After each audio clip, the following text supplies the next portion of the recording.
Students, today we will start with question number 5 from exercise 10.5. Now you see, the figure is given as follows, and it is given to us that AC and BD, they intersect at a point E such that angle BEC, see the figure, angle BEC is given as 130 degree and angle ECD is given as 20 degree. Here we need to find out the value of angle BAC. Now you see here in the figure, AC is a straight line. So if AC is a straight line, then I can say that angle AEB plus angle BEC is equal to 180 degree, since it is a straight line. So therefore, AEB, I can find out the value of AEB as 180 minus 130, because it is given that BEC is your 130 degree. So it is equal to 50 degree. Now you see, angle AEB will be equal to angle CED because they are vertically opposite angles. So therefore, I get the value of angle CED as 50 degree. Okay. Now you see, if I consider the triangle EDC, see in the figure, I have considered the triangle EDC.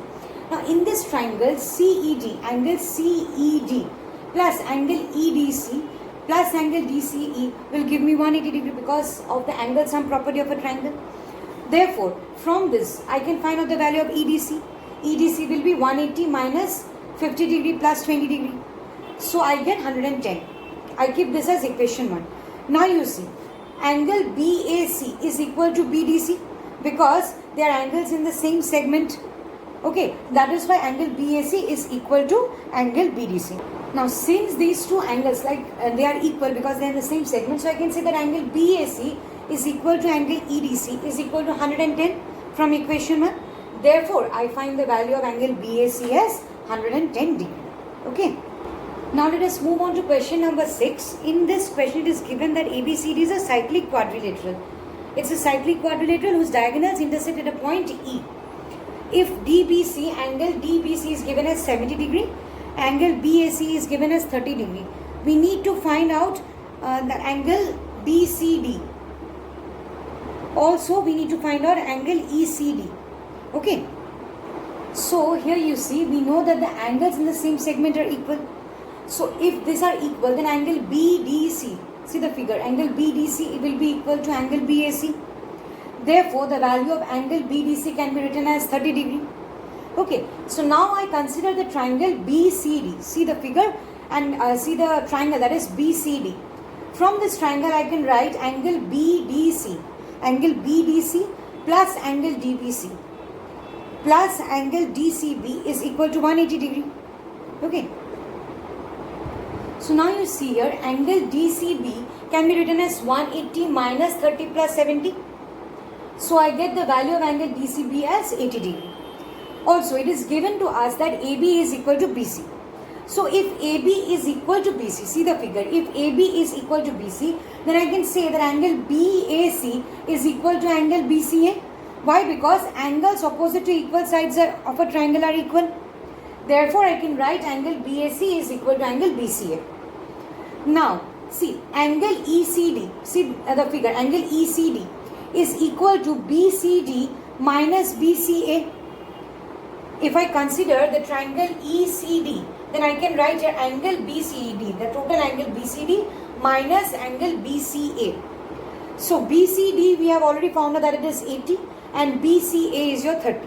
So I get the value of angle ECD as 50 degree. So therefore, the values of BCD, angle BCD is 80 and angle ECD is your 50 degree. Okay. Now let us move on to question number 7. In this question, it is given that the diagonals NP and MQ or QM of a cyclic quadrilateral NQPM are diameters of the circle passing through the vertices MP, Q and N. Again, I am repeating, the diagonals NP and QM of a cyclic quadrilateral NQPM are the diameters of the circle passing through the vertices MP, Q and N. Now, here we need to prove that the quadrilateral NQPM is a rectangle. So, for the proof part, see here, ON is equal to OP is equal to OM is equal to OK. Why? Because they are the radii of the same circle. So if these are equal, then I can say that ON is equal to OP is equal to half of NP and OM is equal to OQ is equal to half of MQ. So from here I can say that NP is equal to MQ because here everything is equal here. Okay, so if these are equal, that is NP is equal to MQ, then what I can say that the diagonals, see in the figure, the diagonals of the quadrilateral NQPM, they are equal and they bisect each other. So I can say that the quadrilateral NQPM is a rectangle. Okay, so thus we can conclude that the diagonals of the quadrilateral NQPM are equal and bisect each other. So the quadrilateral NQPM is a rectangle. Okay. Now students, let us move on to the question number 8. In this question it is given that if the non-parallel sides of a trapezium are equal, then we have to prove that it is a cyclic. Non-parallel sides are equal. That means in the figure, see, PS is equal to QR. It is given to us. We have to prove that PQRS is a cyclic trapezium. So we draw a small construction. We draw perpendiculars. That is SM, perpendicular to PQ, and RN again perpendicular to PQ. So now see, for the proof, we will take the two triangles, that is SMP and RNQ. SMP and RNQ. These are the two triangles that we will consider. So in these two triangles, you see, SP is equal to RQ. This is given to us. And SMP, angle SMP is equal to angle RNQ because they are 90 degree each. See the figure, angle SMP is equal to angle RNQ. And SM is equal to Rn. Why? Because the distance between two parallel lines is always equal. So from these three conditions, I can say that triangle SMP is congruent triangle RNQ by RHS congruence. Now since these two triangles are congruent, therefore I can say that angle P is equal to angle Q. This angle is equal to this angle Q, CPCT. Also see, angle RSP and angle SPQ. These two angles are on the same side of the transversal SP. Therefore, RSP plus SPQ, this angle will be equal to 180 degree. Sum of the two angles will be 180 degree because they are on the same side of the transversal SP. So, angle RSP plus angle SPQ is equal to 180 degree. Now see, from this equation 1, angle P is equal to angle Q. So here, in place of angle P, I can write here angle Q. Therefore, I have written angle RSP plus angle RQP is equal to 180 degree. I got this one from equation 1. Now see, angle RSP, this one, this angle, and angle RQP, this angle, these are opposite angles.